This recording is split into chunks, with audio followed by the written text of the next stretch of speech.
Bum bum ba-dum bum ba-dum bum bum ba-dum bum bum ba-da-dum bum ba-dum bum ba-dum bum bum ba-dum bum bum bum bum. Welcome to Everyday Musicality, the podcast in which we discuss all things related to Gordon's music learning theory and how it can help unlock the inner musician that lives inside of all of us.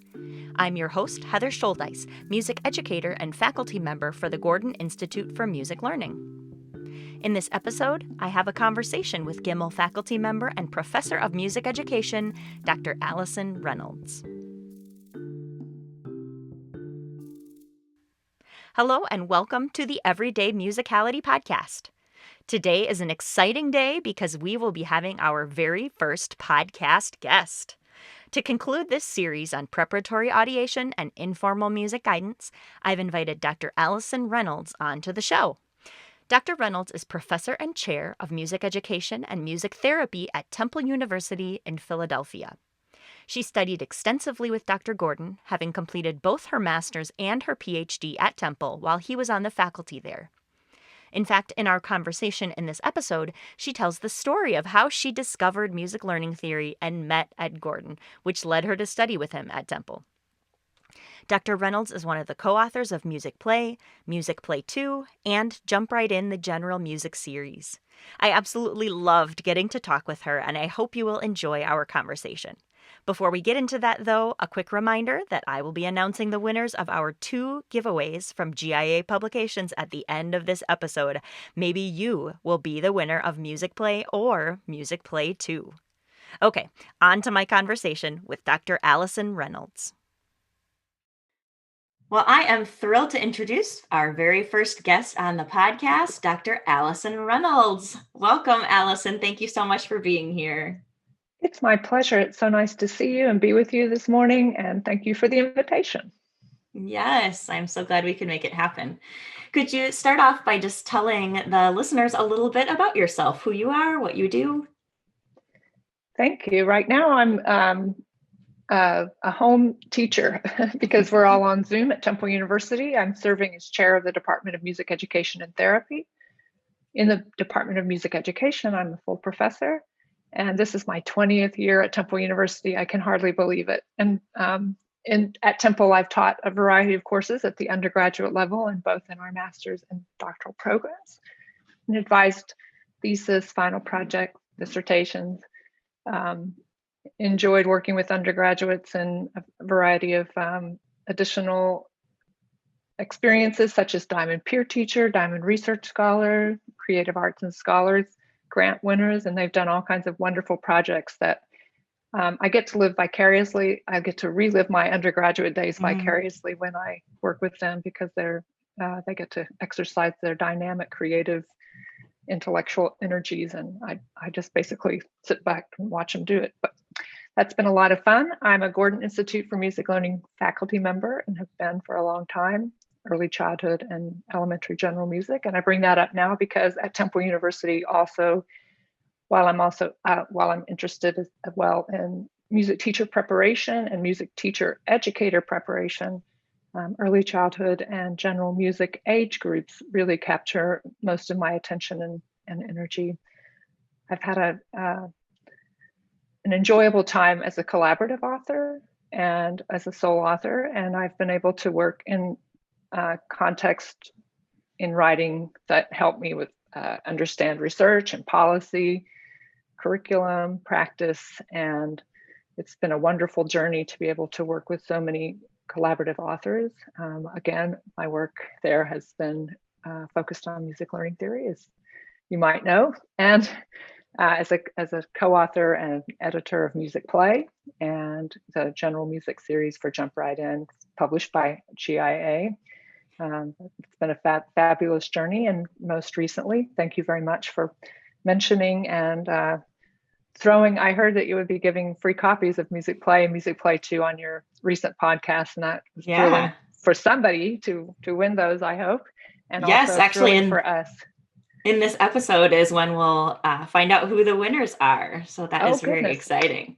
Yes, and congratulations. Go ahead. Oh, Oh no, I know people were looking forward to being the winners of that, so I can't wait to hear who won. But Well, on good. Music Play 2, I wanted to also congratulate you as a contributor to that relatively long running production, but I think it was totally worth the journey. GIA did a fabulous job in helping bring together the 57 contributors from 13 different countries, or living in 13 countries, different countries, 116 tunes and chants, and contributed by our own practitioners in music learning theory. So that it's quite an accomplishment. I think the book looks great, and it's just it's fun. So that's been the most recent product that's come out of my work. I just wanted to quickly mention that before being at Temple, I was at University of Southern Mississippi, and before that at Ashland University, and all of those places I mentioned because I was I was lucky to be able to have early childhood music programs in each of those places as well, and introduce Gordon's music learning theory in those places. So yeah, it's been a fun journey. Many yeah, years in music education, but I'm not very old. It's just, the numbers, I can't quite figure out how they all add up. Yeah. Well, we want to say thank you for all of your work over decades in the realm of music learning theory, because it really is, those of you that work directly with Dr. Gordon that have been carrying on his work and really putting it into practice and getting it out there to so many teachers. It means so much. So thank you for all those efforts. Oh my goodness, thank you. And yes, it was a life-changing experience to meet him and begin to study with him. Yeah, that was actually something I wanted to ask you about. How and when did you discover music learning theory? Oh, I have a quick story to tell. I hope I don't talk for too long to tell it, but I was teaching general music in Texas, where I lived for many years, and also where I got my undergraduate degree at Texas Christian University in Fort Worth. And it was the last days of school, where we've already unpacked our music room or packed it up for the summer. And, back in the days of the landline phones, and I got an intercom message in my music room that I had a phone call in the front office. Like, oh my goodness. Okay. So I was worried something was wrong, but it turned out to be my undergraduate mentor, Ruth Whitlock, saying to me on this Friday afternoon, there's a workshop that I'm offering at TCU, and you're going to be there. And I thought, okay, I really do trust you as my mentor, but this is a little much because I'm not used to your calling me at work and telling me what to do at TCU. So I said, okay, so what is this workshop? So she mentioned some man's name from some place, and he's doing this workshop she's really excited about. And I said, okay, well, I've got lots of friends in Fort Worth. In fact, my boyfriend's in Fort Worth, so it's not going to hurt me to go to Fort Worth for a week. When does this start? She's like, Sunday night. So I was like, okay, well, I guess my summer vacation doesn't really start yet. But I went, and the week was organized such that we had sort of a break between like 3 and 5, and then we all had dinner together, and then he continued to lecture. So I really didn't get to spend time with my friends in Fort Worth, and at first I was like, this is not great, But really, by the end of the second day, I was so hooked that I asked Dr. Gordon if I could talk to him about studying with him. And he said, sure. So Wednesday afternoon, we sat down together, and I've told this story a few times, but I can still remember the yellow line tablet that I was taking notes on as I was asking him about the program. Because of course there's no internet, right? There's no way to look online. So he was telling me about, Temple University and he's telling me about Temple and the program. And so I said, okay, so where do you teach again? And where is Temple University? He said, Philadelphia. And I was like, Pennsylvania, because I was a Texan, not by birth, which is important for Texans to distinguish, but I was, sort of in that mindset of, everything you could possibly ever need or want is in the fabulous state of Texas. And there are lots of fabulous things about Texas, but Philadelphia is not there. So I realized I had already moved myself. Like I was already at Temple, and I didn't even realize it was in Philadelphia, which is kind of naive to admit on the broadcast. But so the rest, as I say, is history. And making the decision to go there not only was life-changing because of music learning theory, about learning about research, and then about early childhood, which is part of the music learning theory journey, of course, but I didn't go there for early childhood, so that was surprising. I met my husband there, and he was studying music history at the time, and so that was a life changer too. So discovering Dr. Gordon was really because of my mentor, Ruth Whitlock, and she had always that infectious excitement for continually learning and growing and engaging in the profession.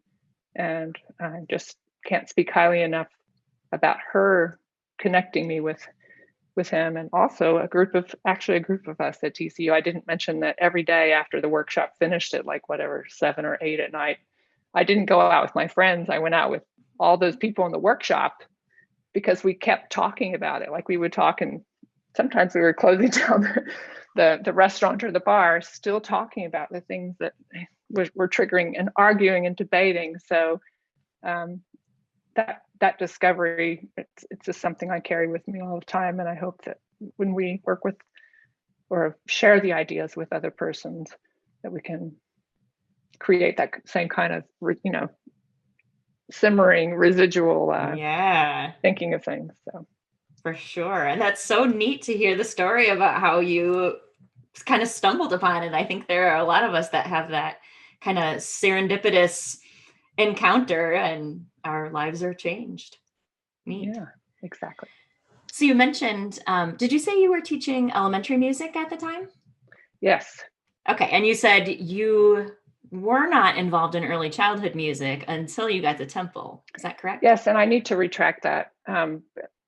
That's mostly true. At TCU, there's a wonderful school that's still in existence. I can't remember when it was founded, and it's a school for children with disabilities and learning disabilities and other disabilities. And one of my friends who was in special education as a major at TCU encouraged me to apply for a music teaching position there. So there were it was an early childhood center as well as very young elementary students. So I did go there with absolutely, really not knowing a thing about what I was doing. And it was certainly before I knew anything about learning theory or preparatory audiation. So I did enjoy that a lot. Also at TCU, there was an early childhood music program that I was invited to just observe. I wasn't teaching there, but I will shamefully admit at that time, I was really focused on being a high school choir director. I wanted to be a choir director in the state of Texas. And again, I can't compliment the big state of Texas enough for the way that the music education, it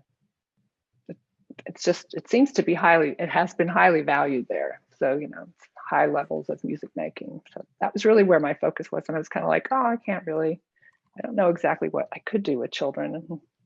And it really didn't tickle my fancy until I was at Temple University. Thinking about audiation, it kind of switched around and realizing, children. Children. So that was really a more shame on me story than anything. But I also felt the same way about teaching elementary general music. And when I went to student teach, I was totally blown away by, again, the children and the enthusiasm for everything, about everything. And even when their energies were a little misplaced, I felt like it was enthusiasm for things that hadn't been tapped into yet. So I never looked back really after student teaching for elementary, and then found the youngest children at Temple University Music Prep. So yes, that's fascinating. So transitioning into talking specifically about early childhood music, preparatory audiation, informal music guidance. So our conversation today is part of a short series of episodes where I've been talking about preparatory audiation and informal guidance on the podcast. First, I did a short episode looking at the differences between formal instruction and informal guidance. And then I did a quick overview of the types and stages of preparatory audiation. And I'm talking, 15 minutes, so very quick. And then an episode where I shared some strategies for providing informal music guidance experiences in a school music class setting. So the listeners have been introduced to these concepts a bit, but I thought today it would be great to hear your thoughts specifically on preparatory audiation and informal guidance. So first, let's talk a little bit about preparatory audiation. Why do you think it's so important for music teachers to understand preparatory audiation? In this question, I will make, in some ways, an assumption that music teachers, I don't know whether to answer that question as though the music teachers might already understand something about music learning theory or formal audiation, or whether to talk about they don't even need to know that to think about preparatory audiation. And I first start answering a question with that kind of dichotomy, even though I'm sure there's a continuum we could talk about as well, because sometimes I've noticed that persons are, there's so much, it's such a rich thing to understand that they feel like I can't cope with everything. So I just would like to encourage listeners to think, if they're new to music learning theory, that this could be a great place to start and not to worry yet about picking up the whole skill learning sequence yet. Right. One thing that I've noticed about preparatory audiation is really, I think the thing that drew me to it so quickly is the ways in which it tapped into what I felt like was beneficial for me as a musician, as a teacher, as a thinker of, in this case, youngest children, but it could be any of our music learners, any age. The chance actually to discover what it's be confronted with what it's really like to be a new music learner. Because I think the more we teach and the longer we teach, even if we're teaching it as we teach at the same quote levels, the same kinds of content, our thinking might continue to deepen and our strategies get deeper and wider and broader. And yet we're usually teaching learners who have some experiences with music already. And we ourselves can't really recapture what it's like to be a new music learner. So I think for music teachers to come to preparatory audiation and get the words like, what does preparatory audiation entail? It entails immersing children or new learners in a variety of tonalities and meters, using tools like repetition and variety and silence, which listeners might realize was introduced by Wendy Hicks at the time, who's now Dr. Wendy Valerio, and then studied more extensively or extended the study of it by Christina Hornbach, for example, and then written about by Gordon. But those ideas of variety, repetition, and silence for music teachers to understand really means they need to be able to produce that variety and repetition and silence, ideally with their voices, their bodies, their movement, their breathing. And again, I think if a music teacher is interested in continuing to develop their own musicianship, probably there are things about the variety of tonalities and meters that would be new to them. So they almost, if they come to a professional development workshop, they're informally guided through those. If they pick up music play, they may feel like, or music play too, they may feel like things are scripted and structured. We tried to say, especially in music play too, that you kind of have to read these as if it's going to unfold in real time, as it, you're reading it in real time, but really and truly it won't. These are just prototypical suggestions, a playground, an example. So my point here is that for a music teacher to even just review or preview the music play 2 volumes, for example, they're going to be learning informally as they do that. In other words, when we're new to something, we are informal learners, I think, especially if we are the ones pursuing the knowledge. So realizing how informal learning can inform us, especially for preparatory audiation, as we learn the essence of Dorian and Phrygian and Mixolydian in the ways that Gordon encouraged us to think about characteristic functions per se. And I think preparatory ideation is a wonderful way into the variety and of tonalities and meters, for example, getting to know our bodies, the awareness of time, weight, space, and flow, but not in that order, our coordination with breathing, because I bet most music teachers are focusing on errors in their own students or in their own musicianship, which often can be attributed to the lack of the coordination and maybe not audiating prior to what's playing, not just the first pitch, but the tonality and the meter, the style, the phrasing. So there's so much richness there. It's an unthreatening place to start, I believe.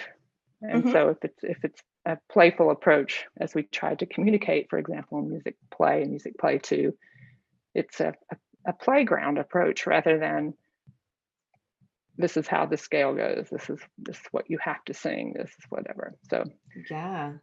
So I hope that's useful. For me, again, it was just a matter of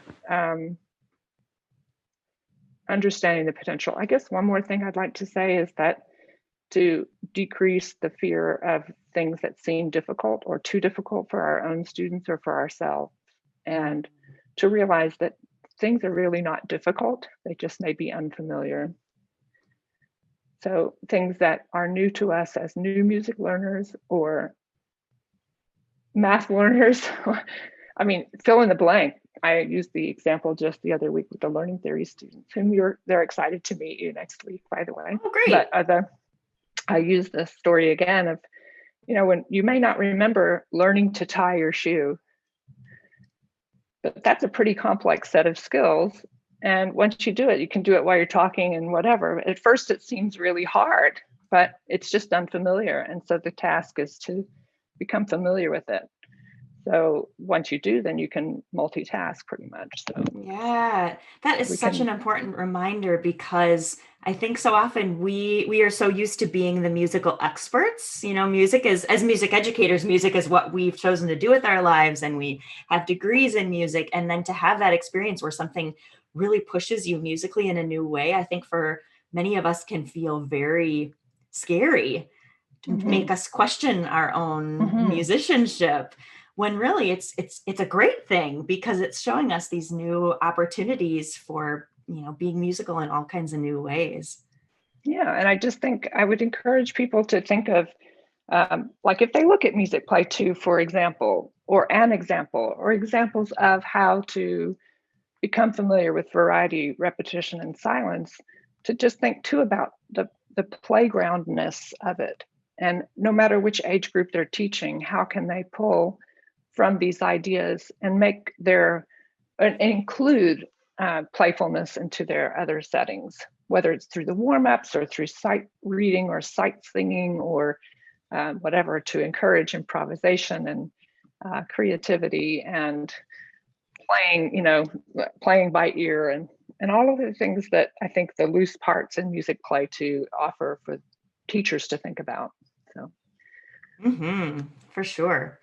You have mentioned, you've used the phrase new learners, and stressing that it's not just a matter of chronological age. It's, for anyone who's new to a certain mode of music making, style, genre, tonality, meter, whatever it may be. Could you talk a little bit about then who is informal guidance for, or why should teachers of older students be aware of preparatory ideation and informal guidance? If a music teacher of older students realizes that some of their older students are not audiating yet, what are some strategies that they could use to help guide their students through preparatory ideation?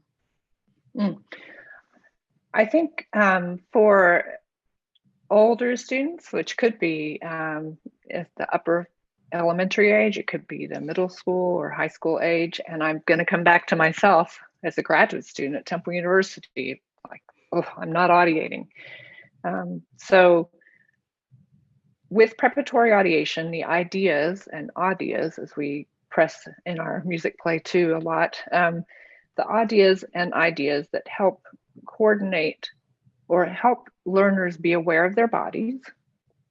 So if in instrumental settings, that's going to be challenging in a traditional format because they come in with their instruments and maybe they don't all have a place to put their instrument. But if the teacher can figure out ways and if they're comfortable themselves, guiding learners to not have their instruments, but to get to aware of their bodies is a warm up. And so maybe they're moving with flow. And I know you can't see me while on the podcast, but I'm actually moving with flow and I'm isolating all those body parts that can turn, like my ankles and my wrists and my hips and those, twisty, turny, bendy, spiny, curvy ways of moving that are unusual for everybody and feeling a bit goofy and quirky at an awkward middle school age may be challenging to imagine as useful, but realizing that the instrument of the body, an instrument of the voice, an instrument of the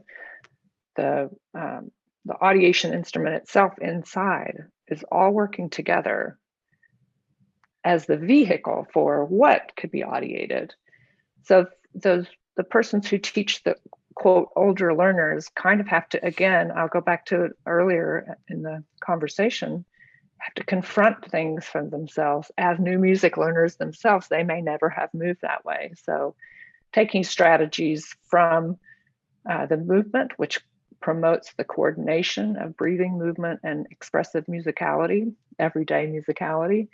I think that's what needs to happen, and trying to make it a habit. And it will always be the hardest with the persons you've been teaching the longest, but start with the ones you have not had before and just make it part of the daily practice. And bring the learners in and say, this is new to me, but let's try it. Sure makes me feel better. It's a place to put my energies if I'm feeling anxious, worried, nervous, excited. The movement can help me, especially now that we have to sit still and sort of, rehearse for this amount of time. Yeah, and that's great that you emphasized, for example, flow. We all need to feel that movement through space and through time, whether we're a toddler or whether we're someone who's older that is still, in preparatory audiation. It's just a matter of finding, ways to make it maybe more socially acceptable to those older learners. I think too that when I ask, for example, undergraduates or graduate students, when you're being the student or if you're being the teacher, what are some of the most common things you find yourself asking your learners to repair or do? And then when they make a list of that, like in a way they're shocked, like I've never really thought of it that way. But listen to the instructions that most music teachers give or that you give, and then sort of do an analysis of how many times are those instructions, what might be the root of those instructions, like how many times might it come down to, did you coordinate your breath with your musicking? Are you aware of your body? Did you audiate the functions? Are you audiating the tempo or the meter? Because, it'll come to light often. The comments are, you're rushing or you're dragging, or, the conductor standing at the front, clapping the beat or saying, I've got the beat in my hands. And it's so true. And they absolutely do. And that's a wonderful thing to do as a music teacher.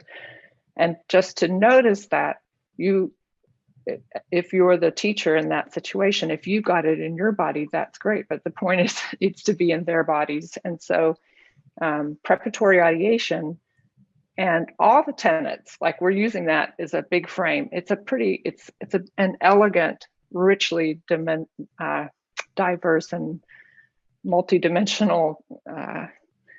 I've got my hands up like a sphere. It's not just a linear set of instructions like a recipe that you follow. It's rich and dynamic with loose parts and many things to consider.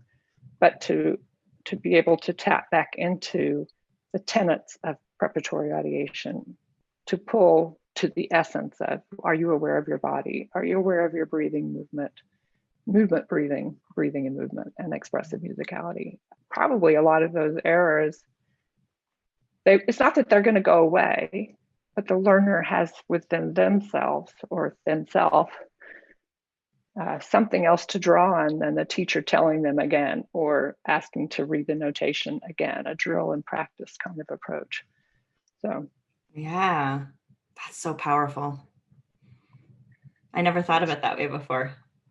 wow. Well, it's an amazing thing that the ideas, again, the preparatory ideation ideas from Gordon, we were using in the early childhood teaching. As soon, like that was 88, the early childhood program was already going on, but it's just amazing the number of years. If I'd say 1988, that's a lot of listeners to the podcast were probably not born by then, but anyway, it's like, it's amazing that something could be so rich and diverse and continue to unfold like a rose. It was a rosebud already, and it just keeps unfolding, and there's like so many petals and layers, and it is wonderful that something could be intriguing for so long. Yes, and hopefully as it spreads throughout more and more, it becomes a big, beautiful garden. Yes, well, it has, I mean, there are practitioners of preparatory ideation in many, many different places in the world, so yes, it's growing. It's fantastic. Is there anything that you think is commonly misunderstood about preparatory ideation or informal guidance, or maybe something that you feel isn't appreciated enough or isn't emphasized enough? Gosh, that's a rich question. And I would say that there's been an interesting question. Our colleague, Dr. Joanne Rutkowski, I think she first posed it. It's like, why did Gordon call it preparatory ideation? Because we don't have a thing called preparatory thinking. So if ideation is to music, if thought is to language, why do we have preparatory ideation? And I think that's interesting to problematize, and maybe that's something we might want to rename at some point. And I would like to say, I think if anybody's wondering about preparatory ideation and preparing to ideate, I think that's really a powerful thing to consider, because it implies that until we teach somebody or until we are in the room with somebody, they're not capable. And so that sort of old notion of education as power transfer from one to another is not accurate. So music psychologists are teaching us that music learning begins in the womb. A typically developing fetus has a fully developed ear by about the 5th month in the womb, I think. I think I'm saying that correctly. And the research of Sheila Woodward has shown us that, given us some indication of what does it sound like to hear music from inside the womb. And without having microphones or headphones, I should say, on the pregnant mother's space, it's like you can hear. And then when the mother sings, you can hear something of what it sounds like. So music psychologists have been able to confirm that music learning happens in the womb, that the learning sticks for newborns, that newborns are able, with head turning and sucking techniques, they're able to hone in on familiar timbres, for example, and that learning sticks for several weeks. So I think it's naive to think that people don't come to us already audiating. So Dr. Valerio and I proposed in the early childhood curriculum chapter with Dr. Conway's book, Musicianship Focused Curriculum and Assessment, also published by GIA, just the notion that maybe the newborn's first cries are their first songs, and their movement in the womb really is their first dance, So they're co-learners, we're the co-learners with them. So I would say that the philosophy that I'm sharing wasn't new to me, but I think Dr. Rutkowski's saying, why is it called that? And the only answer I have, in the absence of Gordon, maybe there's some other persons in the historical context that could answer differently. It's because his writing about preparatory ideation came later. Ah. He was trying to make a distinction. It's not like he started working with infants and then brought to the fore the formal learning that you mentioned earlier that you shared with your podcast listeners. That was really there first. And people were like, well, my learners aren't ready for that first stage of the formal sequence. So what do I do? And he just kept working backwards with his graduate students and his colleagues and, his families and children to talk about that. So I'm not sure what he would say if he were in the room with us. I always feel like he's sitting on my shoulder. I wish he were in the room with us, but it would be really interesting to learn if he might have changed that whole sort of description of pulling Yes. Through. Well, and actually you made me think of another thing I want to ask you about that I would also love to ask him about. And that is the terms random response and purposeful response. I did a quick zoom through of preparatory ideation in a previous episode. And so the listeners are a little bit familiar with the random response stage of preparatory ideation and what kinds of behaviors fall under that category, and then purposeful response and what kinds of behaviors might be examples of that. But those terms, I've heard some persons that might like to see those terms random response and purposeful response changed. Do you have thoughts about that? Yes, I do. And I'm going to dodge that specific bullet by saying the word response needs to change, because Dr. Valerio and I in our children's music behavior inventory, we're really interested in trying to get at the interactive nature of preparatory ideation. And I think, Gordon's work beginning in a sort of behavioristic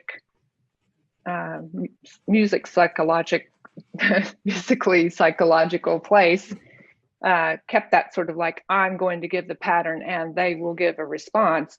Kind of pulled that into the early childhood in terms of how he wrote it out and offered examples of, kind of like when we write music play too. It's like, again, it looks like it should unfold. Oh, are you saying that it'll go just like this even with older learners? And no, it's not. It's just like, these are ideas and possibilities. So anybody who would have seen Gordon on the floor with children would have realized that it was much more of a give and take and a conversation. So I think the missing in the framework there with random and purposeful is the notion that it's really interactive. And the work with Dr. Valerio, we were trying to get at that interaction. And another article that I was the researcher for with very young children, just glimpsing and trying to analyze the first few minutes of a music class, if I did what I was supposed to do, how many responses actually happened in the silences, for example. But what really I noticed is that, like with Dr. Valerio's notion of what the silence can provide, which is one of my favorite strategies, is to get things going and then introduce silence and hear what the children have to say. My point is that maybe it's not random, maybe they're initiating another idea. So that maybe they're remembering something from 2 weeks ago. And it may not sound, and if it's, depending on how old the child is, but maybe it doesn't sound like it fits this, but maybe they're actually requesting another piece of music, or they're recalling, like in a conversation, you just said, that makes me think of something, or it made me think of another question. So maybe it's not a response to me, maybe it's a response to a broader context. And so I think I don't mind having a framework that's set. And it's actually useful that it's not changed a lot, because it gives us points to argue and question and wonder about. And it also gives individuals the opportunity to set up maybe their own use of terms the way it best fits in the context, because all of our contexts are going to be different, I think. Mm-hmm. Yeah. Could you mention for listeners, I think I realized one thing that even I don't always give enough attention to and make a point to do enough is silence. And that is so, so important. And that's not something that I've talked about in this series of episodes. Could you just talk a little bit about the importance of silence, why it's so important, what possibilities it opens up?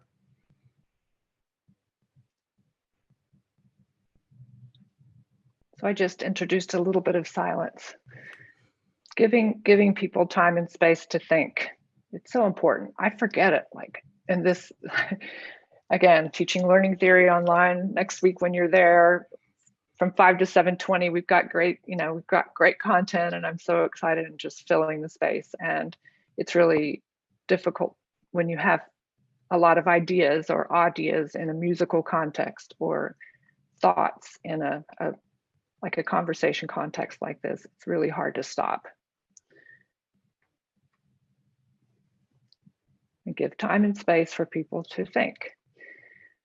So I'll back up. I'm really going to be telling Wendy Hicks Valerio's story a little bit, but here we were in grad school. We loved going to teach at Temple Music Prep. It was just the highlight of our days, our weeks to be with families and their children. And we were all about variety and repetition. It's like, okay, 45 minutes.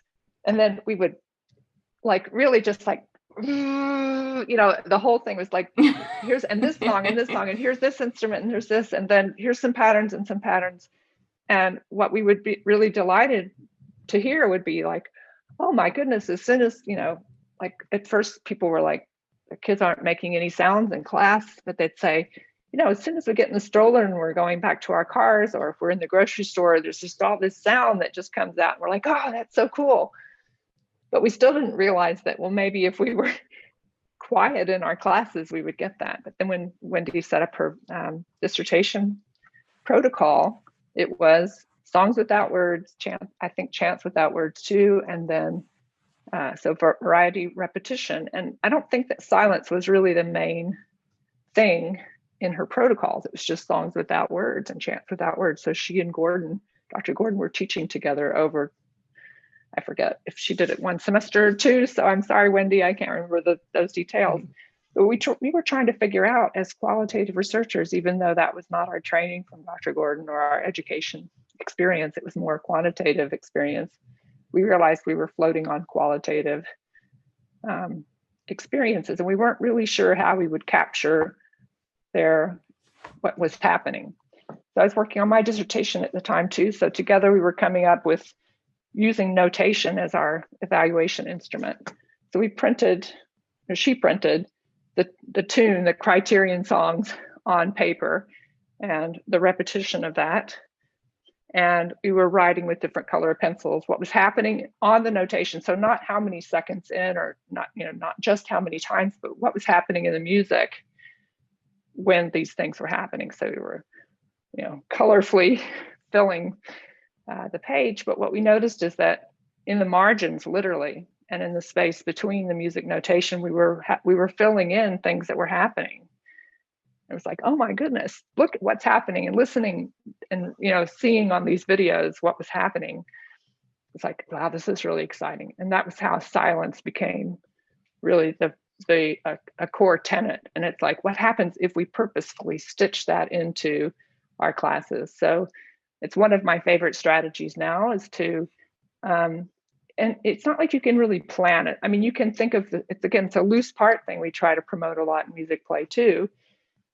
Like patterns are, or movement is, or harmonies can be, or a bass line, or a chord root melody. There are all these loose parts. So that silence is one of your go-to things. It's like, when is that going to happen? And just by omitting a part of a song, not like collapsing it to make it shorter, but leaving out the ending, leaving out a repetitive part, leaving out anything. Setting things up, if you've got parents or other teachers who are singing harmonies with you in a parent-child class, which is not the same as being the teacher and the sole teacher in the classroom, but getting those harmonies going. And then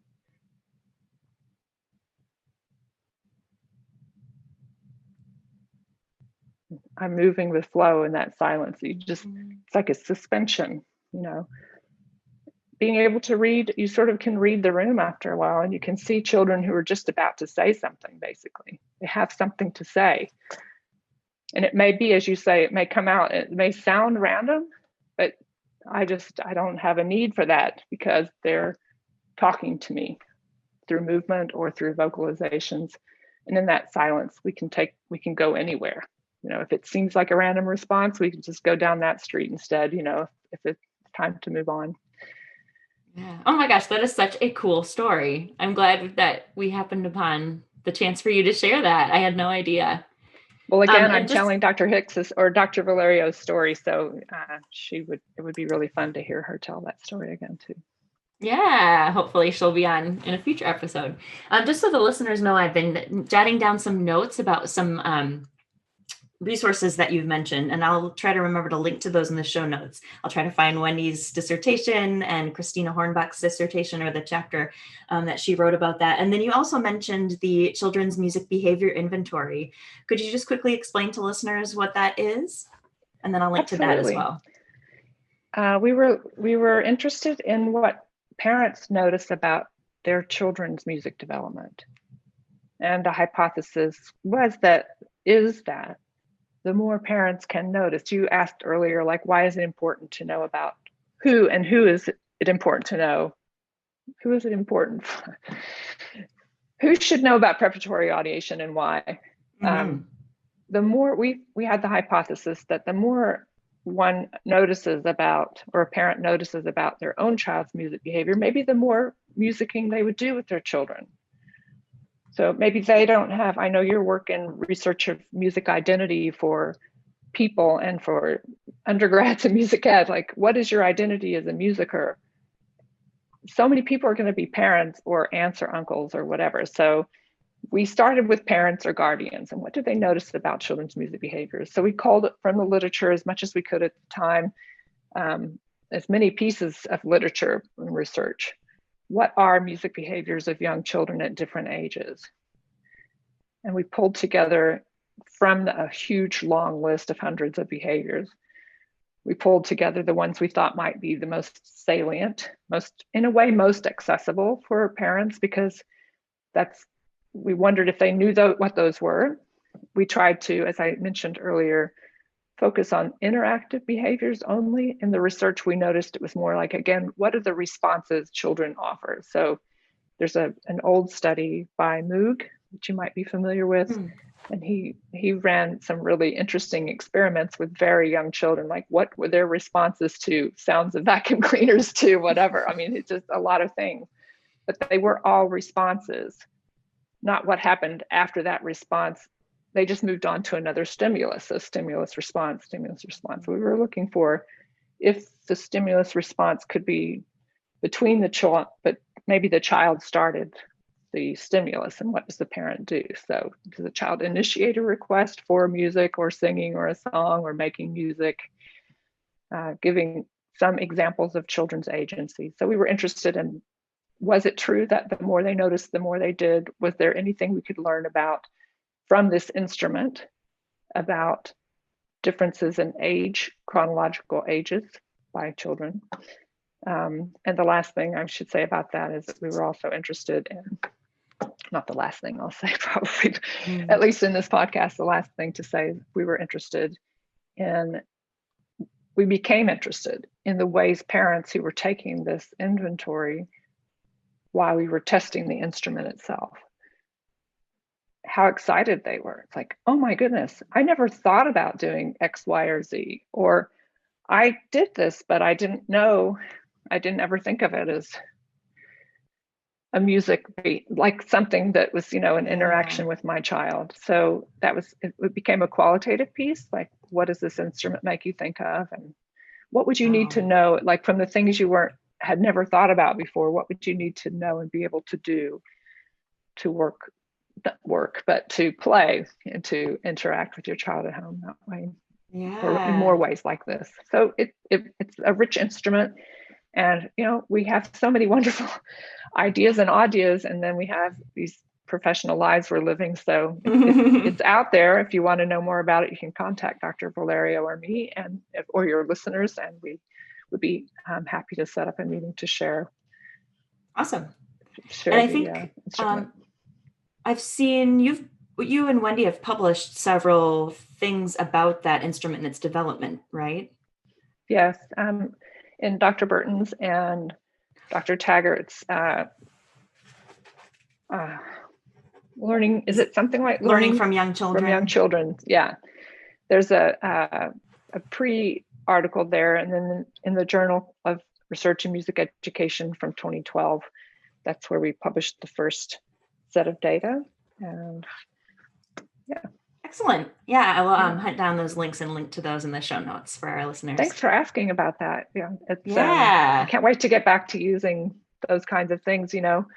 We could administer that in the time of COVID, especially as parents, as you just mentioned earlier, parents are home with their children a lot more, and they may be interested. I mean, I just think music could be a great way to chillax a little bit or to realize that music could be such a powerful chillaxer as we're all kind of stressed with continual at-home moments. For sure. Do you have a favorite strategy or a favorite tune or chant that you like to start with as an idea in terms of eliciting those musical responses and informal guidance? Probably I have go-to strategies, which by now I would feel like are some are field tested and useful that way, but also sometimes I want to kick habits because again, I think I want to always be a new music learner. But I think having, especially for young children, many music teachers do this already, but having routines of good hello and goodbye, it's a really great way to greet learners and to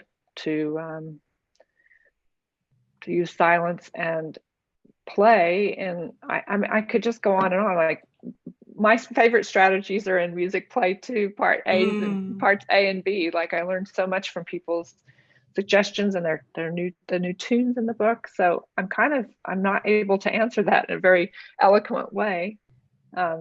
There's so many. I think I will just tell one more quick story, and yeah, please. Let's see. But there is staying power to so many of these tunes and chants that our groups have written and that Ed wrote. It's intriguing to me that those tunes can stick and spread. And what is it about them? And in the learning theory class I'm teaching, students use the characteristic functions, notions, if you will, to create a composition to focus on tonality or meter and then mix and match. And the ones that, the tunes that hang together, they're all lovely compositions, but the ones that hang together the best in my audiation for the purposes of teaching, of interacting, not necessarily teaching, guiding, interacting, are those that are clear and simple and well-formed. So I think when we were at the Gordon Institute for Music Learning convention, and the years just clutter up, but again, Dr. Valerio and I were asked to lead sort of a post-banquet session, and we pulled in help from Butch Marshall and Natasha Sigmund, and we thought, what if we just used Ed's tunes and chants and did a sing-along or a play-along? And it was sort of like being at a rock concert for Ed Gordon. As soon as, and I was so excited too. I said, oh, I have my computer. I have the music play CD loaded onto my computer. So 50 years from now, people will be laughing like, CD, computer, what? But anyway, we put on the music play CD, and Ed's voice started this sing-along, if you will, with stretch and bounce.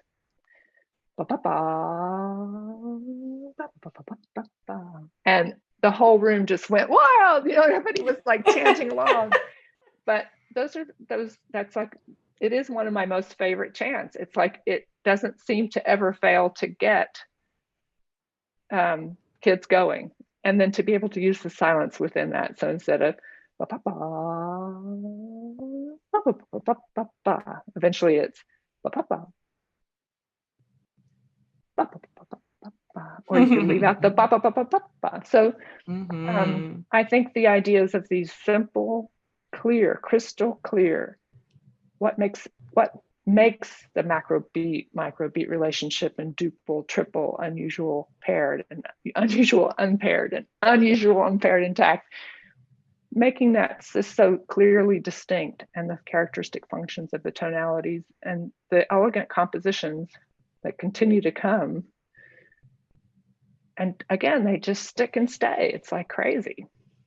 Yeah. Stay and stick and spread, So those are my favorite strategies, like making it, those talk about equity and access and diversity. And I think by having these parts of the vocabulary, at least, along with another whole set of varieties of styles and genres that speak to the home cultures of children, I think we're opening the palettes, we're making accessible, even if it's from a Western perspective, we're making accessible many more tonalities and other styles from other cultures. We're giving to ourselves and to any age learner a much richer palette from which to draw to make our own music.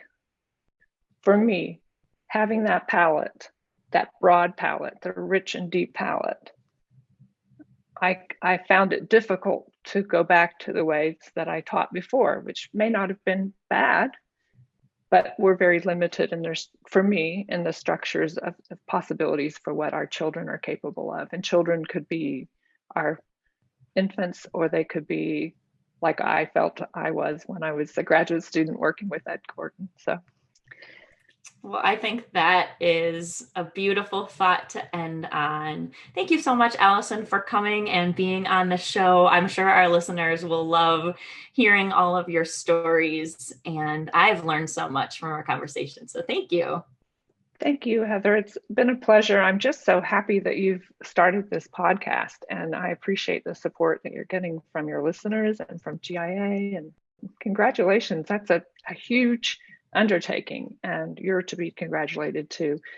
And giving more access to more people for ideas that mean so much to all of us is just a gift for all of us. So thank you. Oh, thank you. I'm happy to do it. Well, that was so nice to get a chance to chat with Alison Reynolds and hear how she discovered music learning theory and her various perspectives on music teaching and learning. And now it's time to announce the winner of our giveaways from sponsor GIA Publications. Thank you to everyone who entered, especially to those who submitted such nice reviews of the show.